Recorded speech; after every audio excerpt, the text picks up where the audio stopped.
Surprise കൊടുക്കാം നമുക്ക് ബർത്ത്ഡേക്ക്. ഇതാണ് മോളെ മമ്മയുടെ സർപ്രൈസ്. ഇതാദ്യം ഒരു സാധനം എഴുതി വെച്ചിട്ടുണ്ട്.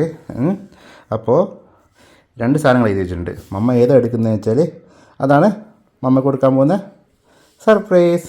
മമ്മ വന്നല്ല സർപ്രൈസ്. ബർത്ത്ഡേക്ക് 2 സർപ്രൈസ് ഏത് വേണമെങ്കിൽ ചൂസ് ചെയ്യാം. അത്രയേ ഉള്ളൂ. എടുത്തോ. കാണിച്ചോ. നീ നോക്കിക്കോ.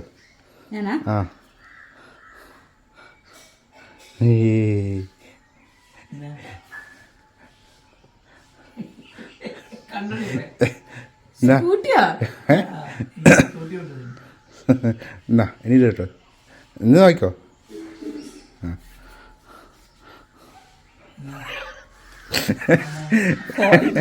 കാണിക്ക, അത് കാണിക്കാൻ